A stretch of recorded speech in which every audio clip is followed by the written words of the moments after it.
క్రైస్తవులు వాస్తు పాటించవచ్చా? క్రైస్తవులు వాస్తు పాటించవచ్చా? వాస్తు అనేటటువంటిది ఇంటి నిర్మాణాల్లో ముఖ్యంగా మనం చూస్తూ ఉంటారు చాలామంది.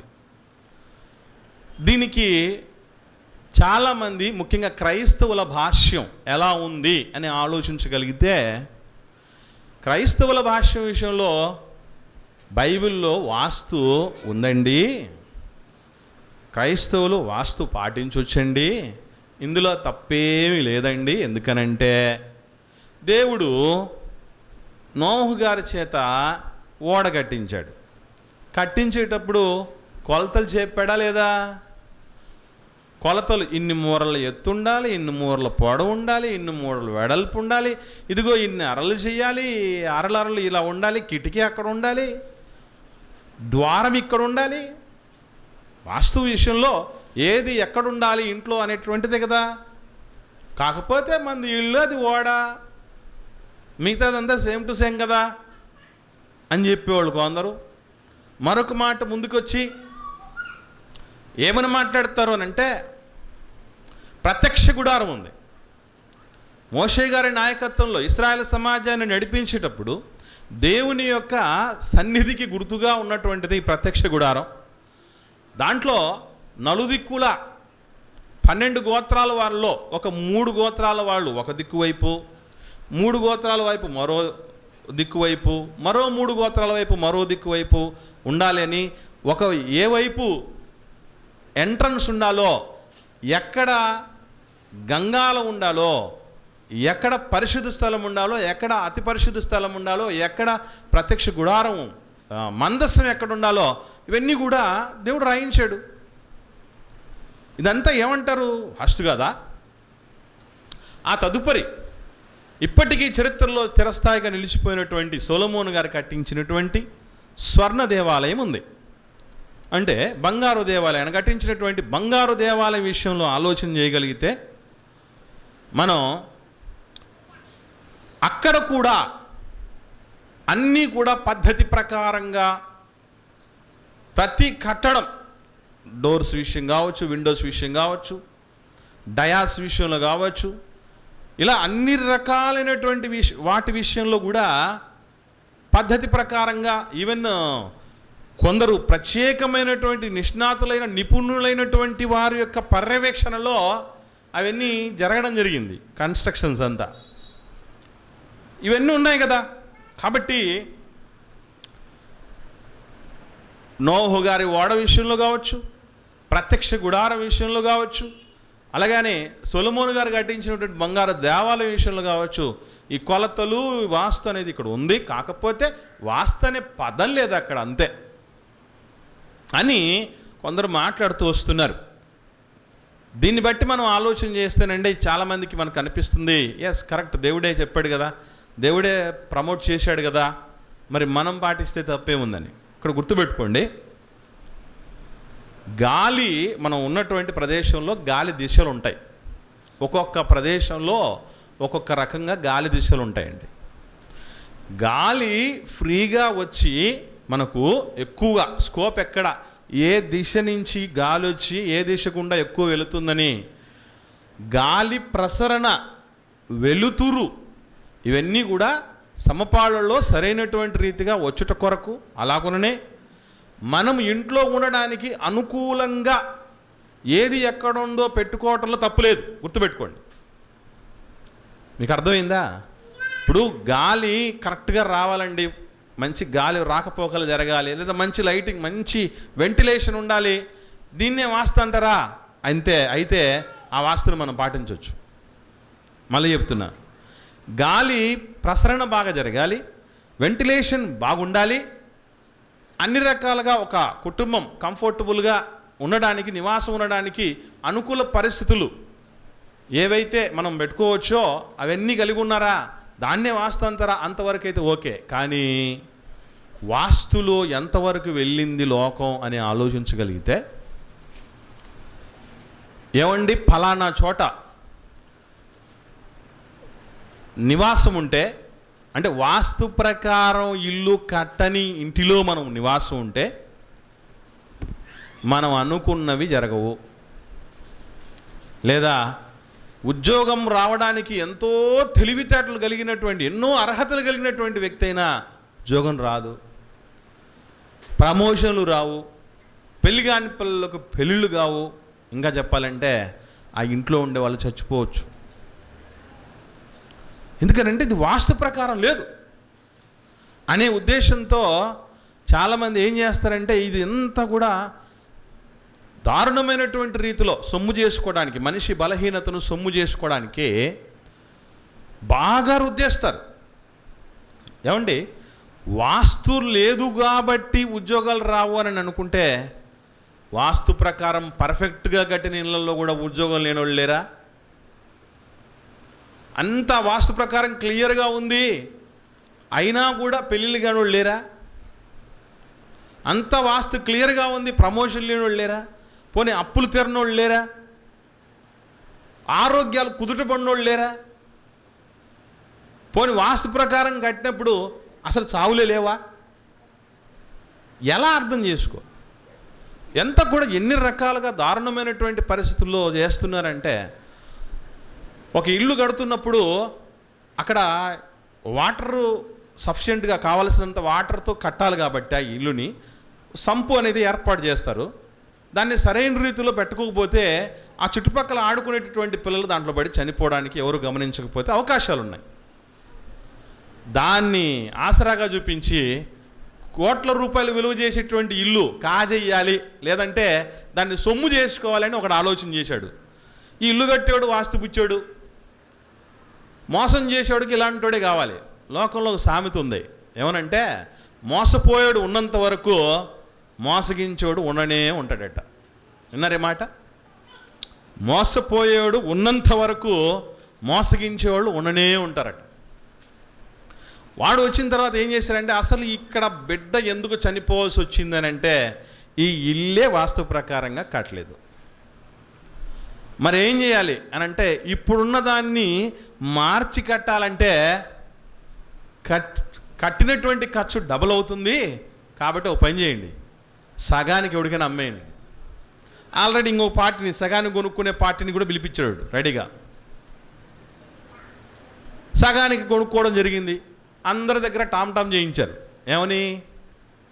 లోకంలో ఒక పద్ధతి ఉందండి, కుక్కని కొట్టి కొట్టి చంపాలనుకోండి ఊర్లో ఉండే వాళ్ళందరూ, దానికి ఒక ముద్ర వేయాలి. ఏమని? పిచ్చి కుక్క అని. పిచ్చి కుక్క అని ముద్ర వేశారనుకోండి, ప్రతి ఒక్కడు అంటే రాయితో కొట్టడం చేతకాని కూడా రాయి పట్టుకుంటాడు.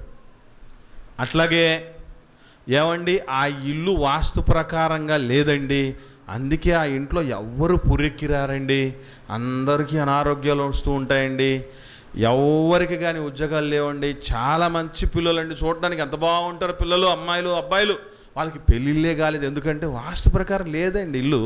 ఎన్ని లక్షలు వస్తే ఎన్ని కోట్లు వస్తే ఏం ప్రయోజనం అండి వాస్తు ప్రకారం ఇల్లు లేకపోతేను అని చెప్పేటటువంటి వాళ్ళు ఉన్నారు. మీకు విషయం తెలుసో తెలీదో, పార్లమెంటు భవనాలు, శాసన సభలు కూడా వాస్తు ప్రకారం లేవు కాబట్టి గొడవలు ఎక్కువ అవుతున్నాయి. ఇక్కడ ప్రజా సమస్యలు పరిష్కారం కావట్లేదు. అన్ని రకాలైనటువంటి అరిష్టాలు కొట్టుకు చేస్తున్నారు ప్రజాప్రతినిధులని. అంటే వాస్తు ప్రకారం కట్టినటువంటి పార్లమెంటు భవనంలో కానీ, లేదంటే వాస్తు ప్రకారం కట్టినటువంటి మిగిలిన శాసనసభల్లో కానీ అంతా సజావుగా జరిగాయా అంటే లేదు. ఆల్రెడీ ఒకవైపు మీటింగ్స్ జరుగుతూ ఉంటే ఒక ప్రజాప్రతినిధి నీలి చిత్రాలు చూస్తున్నాడంట సల్లు వాపం చేసుకొని. ఎక్కడ? అసెంబ్లీ హాల్లో. దాన్ని ఏమంటాం మనం? కాబట్టి ఇట్లా మనం ఆలోచించగలిగితే ఏదో లోకంలో దేనికి అనర్హం కాదు అని అంటారు చూసారా? శ్రీశ్రీ గారు చెప్తూ ఉంటారు, అగ్గిపిల్ల, కుక్కపిల్ల, కోడిపిల్ల, సబ్బుబిళ్ళ, ఆడపిల్ల, కవితకి ఏది అనర్హం కాదన్నట్టు. వాస్తుకు అనర్హం ఏది కాదన్నట్టుగా చాలామంది వ్యవహరిస్తూ ఉన్నారు. దీనికి ఏం తీసుకొస్తున్నారంటే బైబిల్ను తీసుకొస్తున్నారు. దీన్ని మళ్ళీ ఎలా అర్థం చేసుకోవాలి అని ఆలోచించగలిగితే సకల అరిష్టాలకు మూలం వాస్తు ప్రకారంగా ఇల్లు కట్టకపోవడమే అన్నారు. కానీ దేవుడు సకల అరిష్టాలు వాస్తుతో వస్తాయన్నాడా, సకల కీడులు వాస్తుతో వస్తాయన్నాడా, ఇంక దేంతో వస్తాయన్నాడు చెప్పండి? బైబిల్లో ఒక మాట ఉందండి. అపోస్తలుడైనటువంటి పౌలు గారు తిమోతి గారికి రాసిన మొదటి పత్రిక 6వ అధ్యాయం 10వ వచనం, ఎందుకనగా వాస్తు సమస్తమైన కీడులకు మూలం. వాస్తు ప్రకారంగా ఇల్లు కట్టకపోతే సమస్తమైన కీడులకు మూలం అన్నాడా? కీడు కలిగింది అంటే గుర్తుపెట్టుకోండి, ఏ ఇంట్లోనైనా కీడు మొదలైంది అని అంటే ఖచ్చితంగా అక్కడ డబ్బుతో కూడిన కంపుతో కూడిన విషయాలు ఉంటాయి. కావాలంటే చెక్ చేసుకొని చూడండి, ఎక్కడ ఏ ప్రాబ్లమ్స్ వచ్చినా కూడా.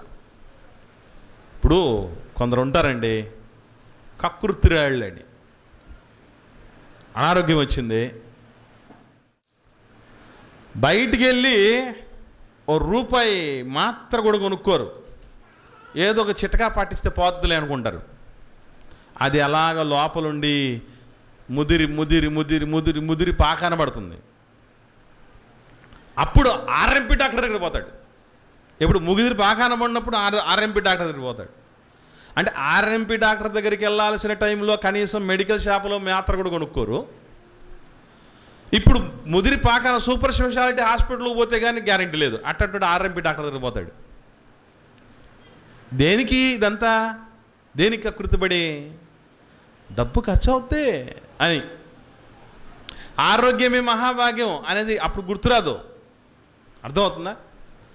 అంటే కీడు అనేది వచ్చింది అని అంటే ఇల్లు వాస్తు ప్రకారం కట్టినందుకు కాదు.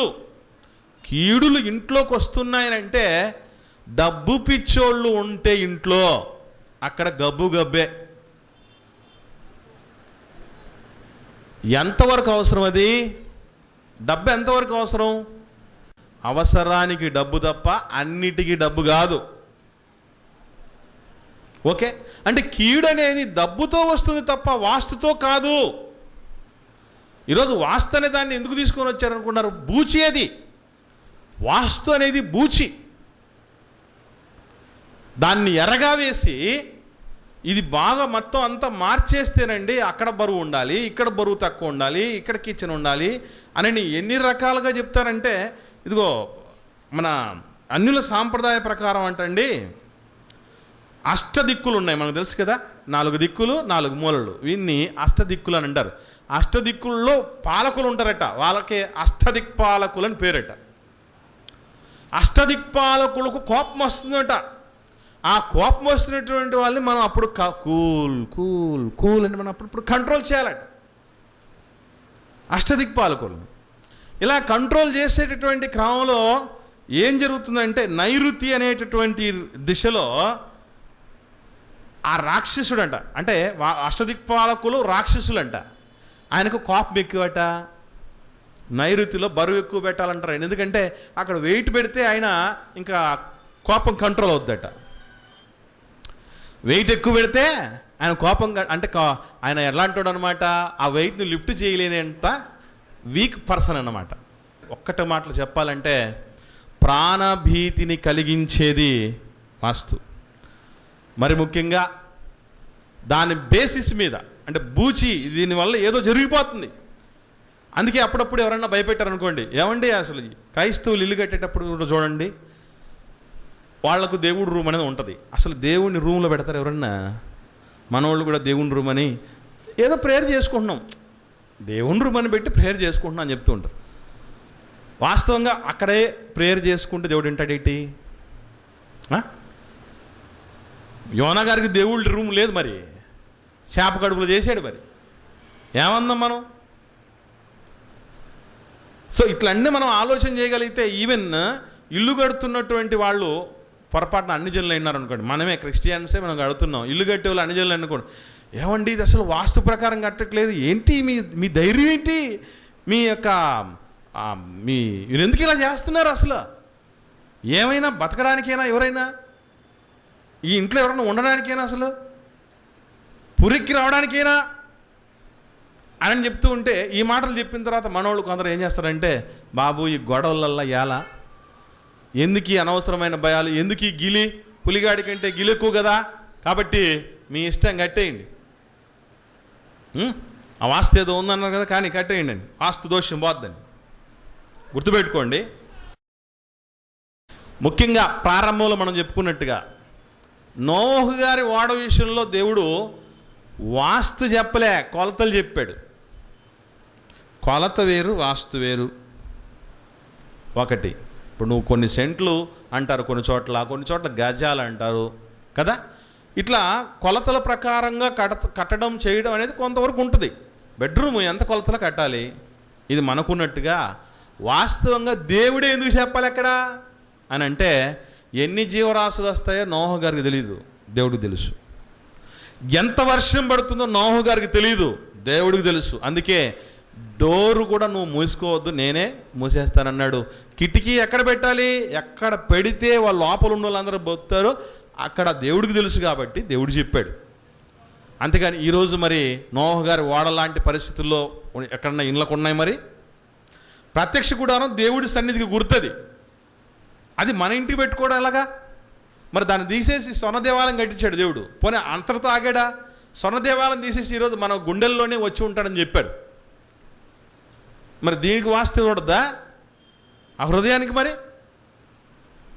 ఒక్కటే గుర్తుపెట్టుకోండి, ప్రాణం మీద భయం కలిగినటువంటి వాళ్ళు వాస్తుకు తొలగుతారు.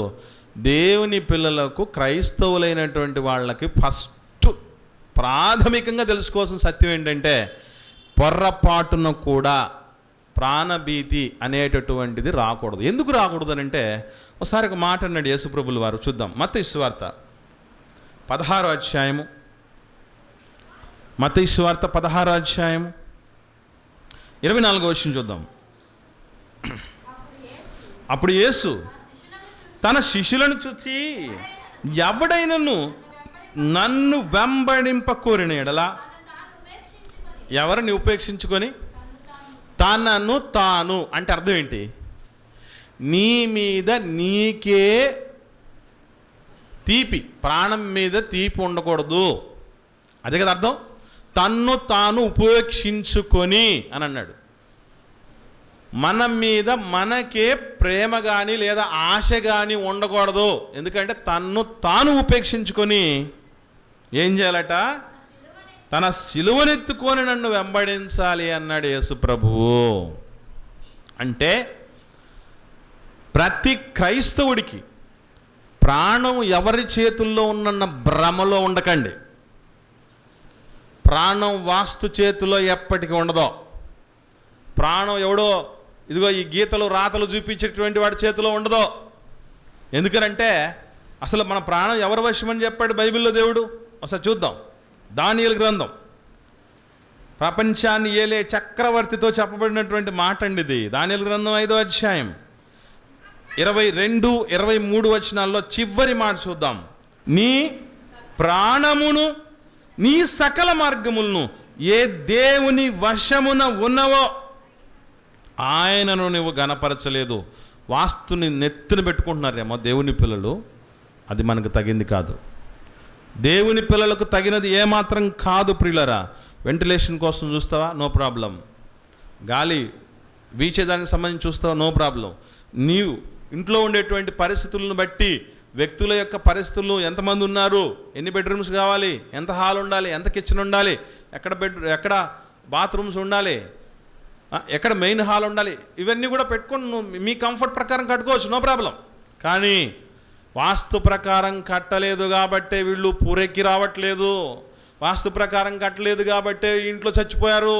వాస్తు ప్రకారం లేదు కాబట్టే ఇక్కడ వాళ్ళు రోగాలు బారిన పడుతున్నారు. వాస్తు ప్రకారం కట్టలేదు కాబట్టే వీళ్ళందరికీ అన్ని కీడులే, నష్టాలే కలుగుతున్నాయని ఎవడైనా మాట్లాడితే మాత్రం దాన్ని ఎవ్వరూ నమ్మకండి. ఎందుకనంటే మన ప్రాణం, మన సకల మార్గములు దేవుడి వశమున ఉన్నాయి. యేసు ప్రభు ద్వారా మాట్లాడుతూ మంచి విషయం చెప్తున్నాడు. చూద్దాం చివరిగా మత్తయి సువార్త 10వ అధ్యాయం 29, 30 వచనాలు చూద్దాం. 2 పిచ్చుకలు కాసుకు అమ్మబడును కదా, అయినను మీ తండ్రి సెలవు లేక వాటిలో ఒక్కటైనా నేలబడదు. పిచ్చుక నేల పడాలంటేనే దేవుడు సెలవు ఉండాలి. అలాంటిది మనది మనకేమైనా జరగాలంటే వాస్తు చేతిలో ఉంటుంది అనుకుంటున్నారేంటి? ముహూర్తాల చేతిలో ఉంటాయనుకుంటారా? ఎంత దారుణమైనటువంటి స్థితిలో ఉంటున్నామని అంటే, అందుకే కిందికి వస్తే ఒక మాట అంటున్నాడు, మీ తల వెంట్రుకలన్నీ లెక్కించబడి ఉన్నాయి కనుక మీరు భయపడొద్దు, మీ పిచ్చుకల కంటే శ్రేష్ఠులు. అంటే అర్థం ఏంటి? మనకేదన్నా జరగాలంటే ముందు దేవుడు పర్మిషన్ రావాలి. ఆయన ప్రమేయం లేకుండా ఎవ్వరికి ఏది జరగదు. మీకు అంత డౌట్ ఎవరికైనా ఉంటే, ఎక్కడైనా మేము ఇప్పుడు మాకు అశక్తతను బట్టి ఎక్కువ డబ్బులు పెట్టలేకపోతున్నాం ఇల్లులు కొనడానికి, వాస్తు ప్రకారం కట్టని ఇల్లు సగానికి ఇచ్చేవాళ్ళు ఎవరన్నా ఉంటే మేము కొనుక్కుంటాం.